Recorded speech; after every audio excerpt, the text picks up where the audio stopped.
पहली बार ऐसा होगा जब गौ माता के गोबर से बनी हुई राखियों को उल्लास के साथ बहनें अपने घर में विराजमान ठाकुर जी की मूर्ति को, अपने भाइयों को और गौ माता को बांधेंगी।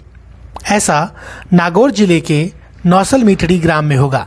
यहाँ परम पूजनीय मनोहर दास जी महाराज के चातुर्मास में होने वाले इस अनूठे आयोजन के सूत्रधार हैं पंडित विष्णुदत्त शर्मा, सचिव कृषि उपज मंडी समिति नोहर, जिनके द्वारा गत वर्ष भी राज्य भर में एंटी रेडिएशन रक्षा सूत्र यानी हाथ से गोबर की राखियां बनाने का प्रशिक्षण दिया गया था।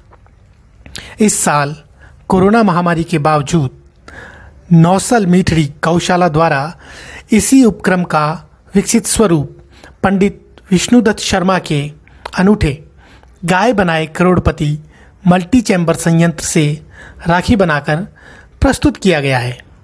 आइए आप और हम गाय और गौवंश के गोबर से बनी इन राखियों को स्थापित करने में जुटे भागवताचार्य पंडित विष्णुदत्त शर्मा से जाने रक्षाबंधन के त्यौहार का क्या महत्व है तथा इसमें गाय के गोबर का समावेश क्यों आवश्यक है। तो जानिए पंडित विष्णुदत्त शर्मा से रक्षाबंधन का पौराणिक महत्व।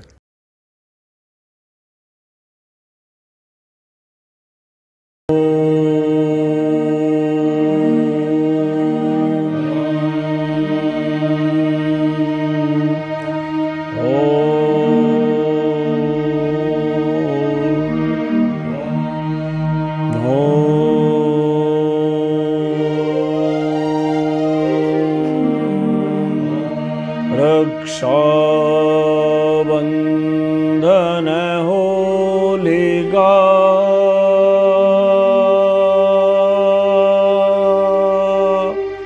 हनुमत जन्म महान। रक्षाबंधन होलिका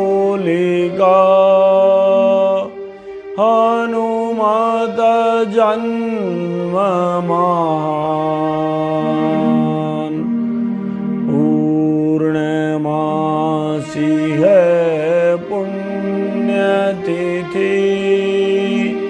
कर जो इसका ध्यान। पूर्णमासी है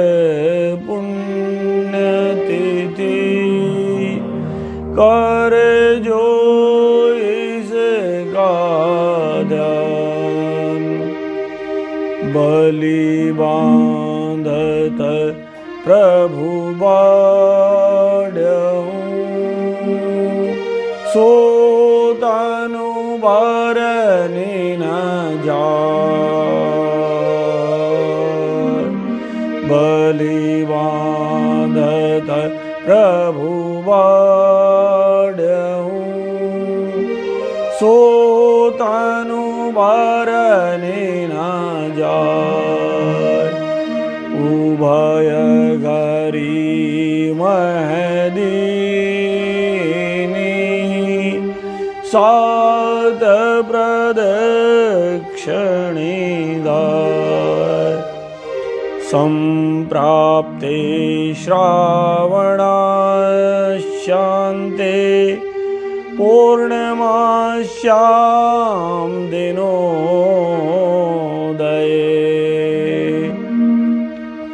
संप्राप्ते श्रावणाशान्ते पूर्णमास्यां दिनोदये।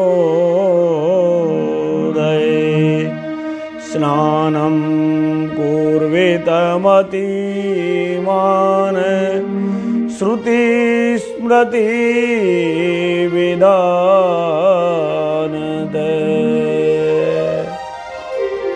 भारत का पंचांग हमारे ऋषियों द्वारा खोजी गई अद्भुत से अद्भुत गणित की रचना है। कोई दूत आकाश में नहीं गया था, दूतों ने संचरती फिर भी हमारे पूर्वज पहले ही बता देते थे कब सूर्य ग्रहण आएगा, कब चंद्र ग्रहण आएगा। भला वो ब्राह्मण विद्वान कैसे नहीं थे? ये बात चाणक्य प्रश्न करते हैं। आज गति क्या हो गई वर्तमान में, सब बच्चों को उस मूल ज्ञान से विमुख करके उन महीनों के नाम रटाए जा रहे हैं जो नाम तक वैज्ञानिक नहीं है। नव का मतलब 9 होता है, महीना 11वां है। सेप्टा का मतलब 7 होता है, महीना कौन सा है? 9वां है। जिनको महीनों के नाम तक सही रखने नहीं आए वे हमें शिक्षा देने का काम करने लग गए। और हमने नन्हे नन्हे बच्चों को क्या रटा दिया? जून नवंबर जानिए, अप्रैल सितंबर 30, फरवरी 28 मानिए, बाकी सब 31। क्यों 28, क्यों 30 है, क्यों 31 की बात? वैज्ञानिकता है नहीं, केवल तम की रात। अंधेरे गर्त में विज्ञान के जमाने में हमने हमारे बच्चों को डाल दिया। इसके ठीक विपरीत है तिथि, वार, योग, करण, इन सबसे सुरभित भारत का पंचांग, जिसमें बचक्र मंडल में सूर्य और चंद्रमा के 15 डिग्री के अंतर के आधार पर तिथि तय होती है। और ये 360 डिग्री के बचक्र मंडल में उसी प्रकार प्रतिपदा से लेकर अमावस्या पूर्णमासी इन तिथियों का निर्धारण पूर्ण वैज्ञानिक आधार पर होता है। हम उसे भूलते गए, यहां तक कि उन पर्वों को भी हम याद रखते धीरे धीरे कम करने लग गए जिनकी बहुत बड़ी महत्ता थी। और पूर्णमासी तो उस भारत के पंचांग का सिरमौर है, माला का सुमेरु है। भगवान हनुमान जी महाराज का प्रकट का दिन है, प्रहलाद की भक्ति के कारण होलिका के मान मर्दन का दिन है। और यही दिन है जब साक्षात जगन नारायण को भगवती लक्ष्मी ने राजा बलि के यहां से मुक्त करवाया था। और तब से ही रक्षाबंधन का पर्व बना। निर्णय सिंधु जो धर्म का अनुपम ग्रंथ है, वो कहता है कि सुनो रे, जब श्रावण की पूर्णमासी आ जाए, श्रावण अर्थात भगवान शंकर का प्रिय मास, श्रावण अर्थात वो मास जिसके कृष्ण पक्ष की चतुर्दशी के दिन सम्मत 2004 में भारत राष्ट्र को आंग्ल गुलामी से मुक्ति मिली थी। श्रावण वो मास जिसमें बाबा तुलसीदास जी का प्राकट्य हुआ था। कितना कितना आप इसकी बिरदावली गाओ। उसी श्रावण मास की पूर्णमासी जब प्राप्त हो जाए तो निर्णय सिंधु कहती है, सुनो, जिस दिन पूर्णिमा प्राप्त हो, प्रातः काल उठ करके विधि पूर्वक श्रुति स्मृति द्वारा स्थापित विधियों के द्वारा स्नान ध्यान कीजिए। स्नानम कुर्वित मति मान श्रुति स्मृति विधानतः। श्रुतियों द्वारा वर्णित विधि से स्नान कीजिए। स्नान करके ऋषियों का पूजन कीजिए, श्रावणी उपाकर्म कीजिए। केवल उठिए नहीं, नहाइए धोइए सब। और नहाना धोना कैसा? या स्मरेत पुंडरीकाक्ष बायाभ्यंतर शुचि। उन पुंडरीकाक्ष भगवान का ध्यान कीजिए ताकि आपका बाहर का स्नान भीतर का स्नान हो जाए। फिर उन ऋषि सत्ताओं की पूजन कीजिए जिनके कारण भारत का पंचांग बना, जिनके कारण वेद बने, जिनके कारण पुराण बने और जिनके कारण पूरी दुनिया ने भारत को विश्व गुरु मान लिया। फिर उगे लो चांद आसी पूरण मासी फिर उगे लो चांद आसी पूरण मासी फिर भारत भूको ज्ञान पासी सकल जहान फिरे पासी सकल जहान फिरे।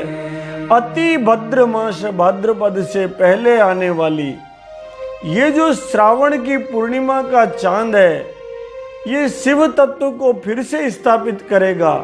पूरा विश्व फिर जो अनेक प्रकार के भय से ग्रस्त है, दैहिक तापों से ग्रस्त है, दैविक तापों से ग्रस्त है, भौतिक तापों से ग्रस्त है, वह फिर रक्षा प्राप्त करेगा। और वो रक्षा कब प्राप्त करेगा? जब वो भारत की पद्धति से निर्मित रक्षा सूत्र को अपने हाथ पर धारण करेगा।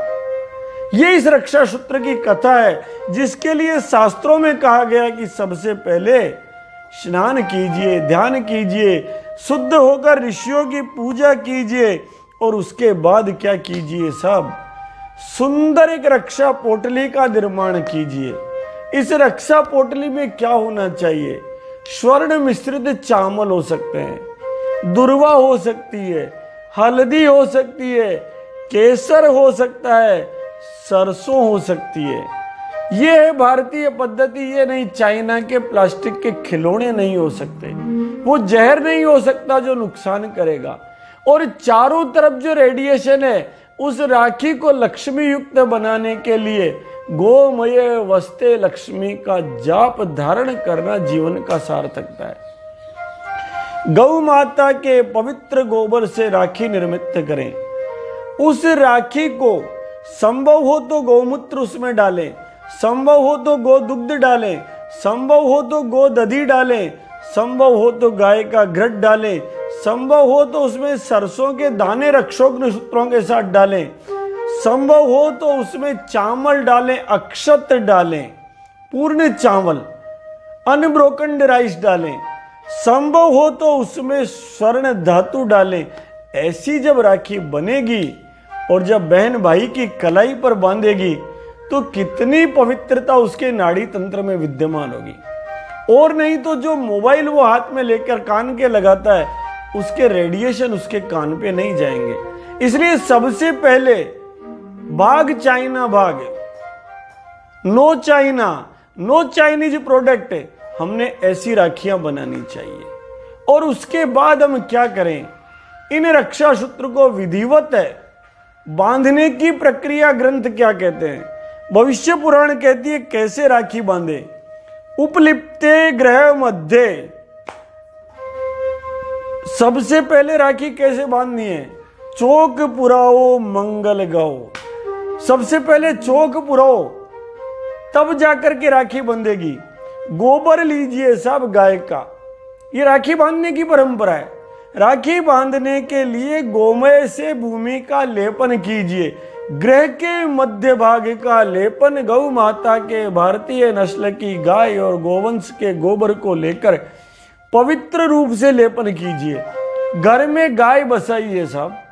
अगर घर में गाय नहीं है तो गौशाला से गोबर लाइए, नहीं तो गोबर का पाउडर लाइए, उसे पानी में मिलाइए, थोड़ा गोबर का लेपन कीजिए, क्योंकि जैसे ही गोमय का लेपन होगा भूमि शुद्ध हो जाती है। रक्षा का सबसे बड़ा माध्यम है ये।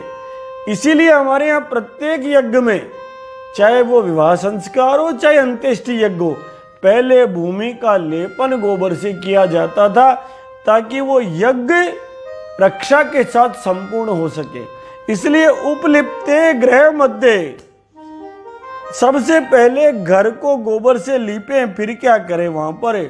फिर साहब एक घट की स्थापना करें, एक कलश की स्थापना करें, क्योंकि जिस प्रकार पूर्णिमा का चांद पूर्ण है, उसी प्रकार ये कुंभ भी पूर्ण है, ये घट भी पूर्ण है। इसलिए घट की स्थापना करें और घट की स्थापना करने के बाद एक चौकी बिछाएं। चौकी बिछाने के बाद ये शास्त्र परंपरा है कि उस चौकी पर घर का स्वामी अथवा नगर का राजा विराजमान हो और स्वस्ति वाचन के साथ पंडित उसके हाथ पर रक्षा सूत्र बांधे और रक्षा सूत्र बांधकर मंत्र जप करे।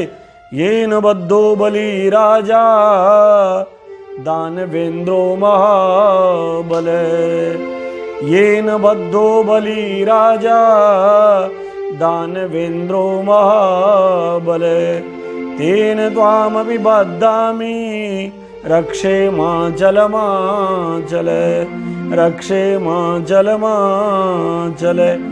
जिस प्रकार राजा बलि का बंधन किया गया था। हे मेरे यजमान, मैं धर्म के रास्ते पर तुझे उसी प्रकार बंधन में कर रहा हूं। देख रक्षे, तू अचल रहना, देख रक्षे तू अचल रहना। इस भाव के साथ जब वो रक्षा सूत्र बांधा जाएगा तो वो तन को पवित्र करेगा, मन को पवित्र करेगा, दोनों को अडिग करेगा। इसलिए सबसे पहले कुछ नहीं तो मोली का रक्षाबंधन बांधे। अगर ये नहीं कर सके तो गोमय से राखी तैयार कर बांधे, लेकिन शत्रु राष्ट्र चीन की राखी नहीं बांधे। फिर हम क्या करें? फिर उस राखी को बांधने से पहले गोबर का लेपन करें, नहा धोकर बैठे और फिर बांधे। कौन बांधे? ब्राह्मण बांधे यजमान के। दूसरी राखी कौन बांधे? बहन बांधे भाई के। क्यों बांधे? इसके लिए एक प्रसंग आता है बहुत प्यारा। जिस समय पर देवासुर संग्राम हुआ, राजा बलि का तप था और उस बलि के तप के कारण सारे देवता पराभूत हो गए।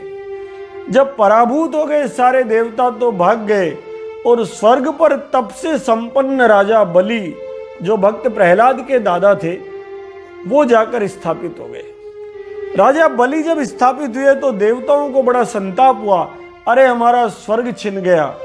तब देव माता अदिति ने कश्यप ऋषि से प्रार्थना की। इस कथा को सुने उस दिन उसने प्रार्थना की, हे देव, कोई ऐसी व्यवस्था कीजिए कि इन देवों को स्वर्ग वापस मिल जाए। तब उन्होंने कहा, सुनो अदिति, अगर तुम्हें यही चाहिए तो भगवान जगन नारायण की प्रार्थना करो। घर में भगवान को बेटा जन्माने की विधि बताते हैं। वो कहती है कैसे करूं? उसने कहा, सुनो, फाल्गुन श्यामले पक्षे द्वादशाहम पयो व्रत। सुनो, जब फाल्गुन मास आ जाए तो 12 दिन तक केवल जगत जननी गौ माता का दूध पियो और कमल नयन भगवान विष्णु का ध्यान करो। तो तुम्हारे घर में जब उनका स्वरूप ध्यान करोगे, गोमती विद्या से युक्त हो जाओगे, पूरे नस नाड़ियों में गाय का दूध प्रवाहित होगा। और साथ में, हे कमल नयन, हे वासुदेव, आप सर्वशक्तिमान हैं, आप अंतर्यामी हैं, आप आराधनीय हैं, आप समस्त प्राणियों में हैं और समस्त प्राणी भी आपके भीतर निवास करते हैं, इसीलिए आपको वासुदेव कहते हैं। हे वासुदेव, मेरे घर आ जाइए। हे वासुदेव, ये चारों वेद आपके 4 सींग है। हे वासुदेव, सातों छंद ही आपके 7 हाथ है। हे वासुदेव, ये धर्ममय वृषभ रूप, नंदी रूप, सांड रूप जो आपका बताया गया है, हे देव मेरे घर आ जाइए। इस प्रकार प्रार्थना करें और साथ में खुद तो गाय का दूध पिए ही, साथ साथ क्या करे? भगवान को नित्य माला चढ़ाए, दूध से स्नान करावे, वस्त्र पहनावे, यज्ञोपवित पहनावे, आभूषण पहनावे और 12 अक्षर मंत्र का जाप करें। उसके साथ ही क्या करें? गौ माता के दूध में पकाए हुए बढ़िया घी डालकर, गुड़ डालकर और चावल डालकर खीर बनाकर भगवान को भोग लगाएं। अगर कोई ऐसा करेगी, 12 दिन तक करेगी और उसके बाद उसका उद्यापन करेगी तो उसके घर स्वयं भगवान आएंगे। इसके बाद भी वो क्या करे कि भगवान की जब पूजा पूर्ण हो जाए तो एक दूध का चरू भगवान को भेंट करे।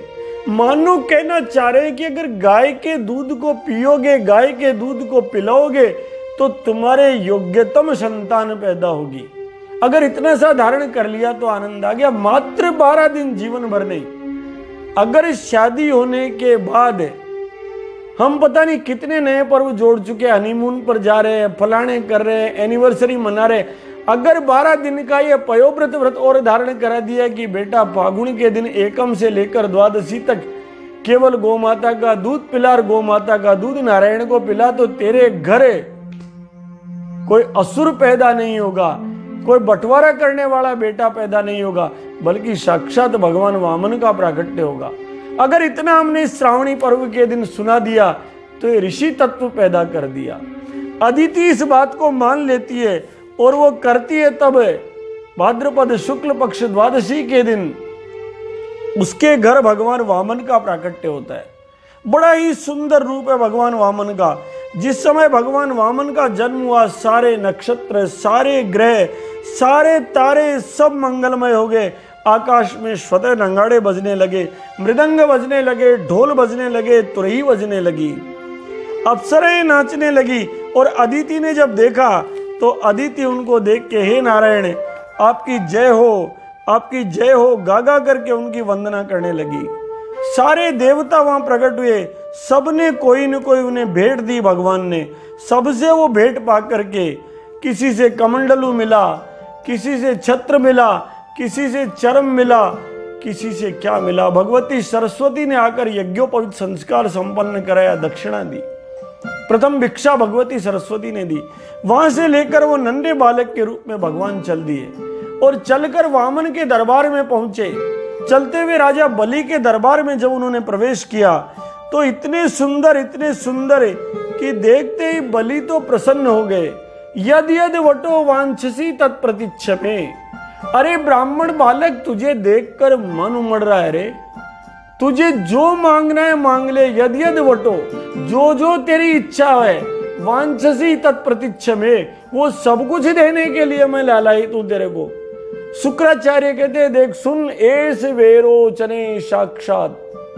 अरे ओ वेरोचन सावधान, ये साक्षात विष्णु अव्यव खड़ा है तेरे सामने, ये ठग लेगा तेरे को।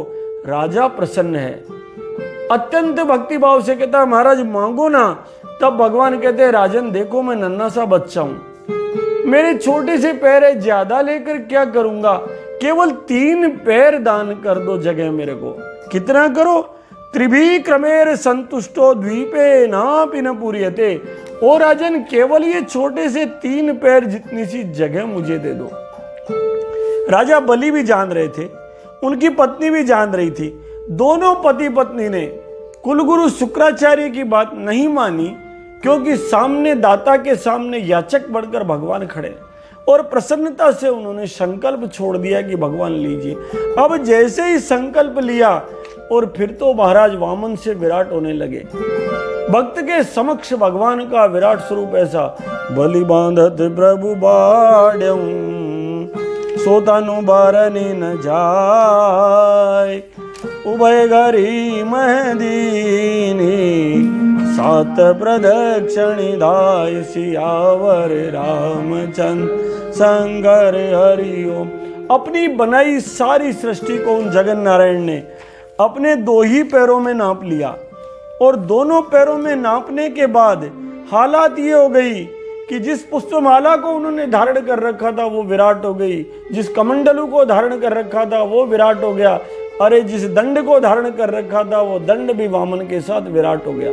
मानो कहना चाह रहे हैं अरे गाय की सेवा करो, कृष्ण के साथ खड़े हो गए तो तुम सब भी गोवर्धनधारी बन जाओगे। उठाना तो भगवान को है गिरिराज, लेकिन हर ग्वाला घमंड से जाकर अपने घर पे उसने यही कथा सुनाई होगी कि मां 7 दिन तक मैंने गिरिराज को उठा रखा था। केवल 7 खड़े हो गए तो जड़ बांस की तरह विराट बन जाओगे, क्योंकि जो जो वामन बढ़ते गए एक पग से उन महाराज ने सारा पृथ्वीलोक नाप लिया, शरीर से आकाश और भुजाएं घेर ली, और दूसरे पग से पूरा का पूरा स्वर्ग नाप लिया। पदम द्वितीयम, कोई चीज बची नहीं। अब उन्होंने कहा सुनो राजन, अब ये तीसरा पैर कहां रखूं? 2 पैर में सारी सृष्टि, जनलोक, तपलोक, महरलोक, सत्यलोक है, सब कुछ नाप डाले। राजा बता तीसरा पैर कहां रखूं? राजा ने कहा महाराज तीसरा पैर मेरे मस्तक पर रखिए। जिसके माथे पर ठाकुर जी पैर पधरा दे उससे पवित्र कौन होगा? या तो वो पवित्र या अहिरावण जिसके माथे पर हनुमान जी महाराज ने पैर पधरा रखा है, और यह राजा बलि है। अब कौन असुर और कौन सुर समझ में नहीं आता। अद्भुत रक्षाबंधन है। जैसे ही माथे पर पैर पधराया प्रसन्न हो गए भगवान, उन्होंने बलि का बंधन चालू किया। अब तो चारों तरफ हाहाकार मच गया, सब कहने लगे हाहाकारो महानासी द्रोदस्यो सर्वतो दिशम। दिशाएं रोने लग गई हो महाराज, कर क्या रहे हो? इसने सब कुछ दे दिया और फिर भी आप बांधे जा रहे हो। भगवान ने कहा यही तो मेरी लीला है, या तो मेरे पास कोई आता नहीं है, आ जाए तो मैं अधूरा छोड़ता नहीं। बंधन के बाद स्वयं जगन नारायण ने कहा सुनो बलि, स्वर्ग इंद्र की इच्छा इसे दे डालो। तुम सुतल में चले जाओ बेटा, लेकिन सुनो, जैसे द्वार पर ग्राम सिंह रहता है, कुत्ता जैसे मालिक का पहरा देता है, वैसे तेरे द्वार पर जन्म जन्म तक ये भगवान विष्णु पहरा देंगे। स्वयं नारायण घोषणा करते हैं कि सुन बेटा, कोई भी लोकपाल तुझे पराजित नहीं कर पाएगा।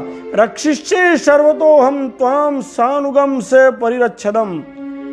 तेरे अनुजों के साथ, तेरे परिजनों के साथ सबकी रक्षा करने के लिए सदा सन्निहितम वीर तत्र माम दक्षते भवान। सदा सदा के लिए मैं एक खड़ग लिए खड़ा रहूंगा तेरे दरवाजे पर, तेरा पहरेदार बनूंगा। अब इतना बड़ा संकल्प जब जगन नारायण ने कर लिया, खड़े हो गए, तो कहते हैं सृष्टि में हाहाकार मच गया। सब देखने लगे ये क्या हुआ। भगवती लक्ष्मी को चिंता हो गई, अरे राम राम, वैकुंठ वासी सुतल में चला गया, अब क्या करें। अब लक्ष्मी वहां से भगी और लक्ष्मी मां ने जाकर वंदना की, जाकर राजा बलि को कहा, सुनो बलि, मैं एक रक्षा सूत्र देती हूं जिससे तुम्हारी रक्षा हो जाएगी। कितना अद्भुत है मां का। सीधे सीधे उन्होंने अक्षत के दाने लिए और पटाख से एक राखी बनाई और राखी बांध दी। चिंता मत कर, जो काम नारायण करते ना, ये हाथ के बंधी हुई राखी तेरा वही काम करेगी। इसलिए रक्षा सूत्र होना चाहिए, इसलिए तिलक होना चाहिए, इसलिए शिखा होनी चाहिए। इन सब का वैज्ञानिक महत्व है। उन्होंने कहा मैं रक्षा सूत्र बांधती हूं, बदले में मुझे क्या देगा। राजा बलि ने कहा बता क्या मांगती है मेरी बहना। तब उन्होंने कहा बदले में जो मेरा पति तेरे दरवाजे पर खड़ा है, इसे मुझे वापस दे दे। ये वैकुंठ छोड़कर आ गया। वो भजन है, अरे लोक लाज तजी नहीं काज मैंने, वैकुंठाए बिसरायो रे रायो, नाना रे भांति नचायो भगतान रे मोहे, नाना रे भान। अरे गज ने पुकारो जद गरुड़ बिसारो, जाके ग्राह ने संगारो, सुन प्रेम की पुकार। भगवान को जब जब पुकार मिली तब तब दौड़ के गए और उनका बिरध ये, अरे मैं हूं मीरा को गोपाल, गिरधारी नंदलाल, राजा कंस हूं गोकाल, दास तुलसी को राम, मैं हूं लक्ष्मी को भरतार, सब वेदन में सार, नित्य नंद को दुलार, सूरदास जी को श्याम। अद्भुत राम है वो, अद्भुत विष्णु, अव्यव विष्णु है। आज वो लक्ष्मी भगवती उसे रक्षा सूत्र बांधती है और रक्षा सूत्र बांध करके भगवान विष्णु को वापस उनके परम धाम वैकुंठ के लिए मुक्त कराती है। ये न बद्धो बलि राजा दानवेंद्रो महाबले। ये दक्षिण भारत में स्थापित महाबली भगवान बलि। इन महाबली भगवान बलि का वो कहती है सुनो, मैं तुम्हें रक्षा सूत्र बांधती हूं। और उस परंपरा बन गई। सारे ब्राह्मण कहने लगे, सारी बहनें कहने लग गई, ये न बद्धो बलि राजा दानवेंद्रो महाबले, तेन त्वाम भी बद्धा में रक्षे मां चले। हम सब भी इसी भाव से गाय के गोबर से बनी राखी बांधे, गोमय से जमीन लेप कर राखी बांधे, ऋषियों की वंदना करें। इसी भाव से आप सबको अग्रिम बधाई इस रक्षाबंधन की ढेर सारी। बोले जगत जननी गौ माता की जय, बोले वासुदेव भगवान की जय, बोले लक्ष्मी माता की जय।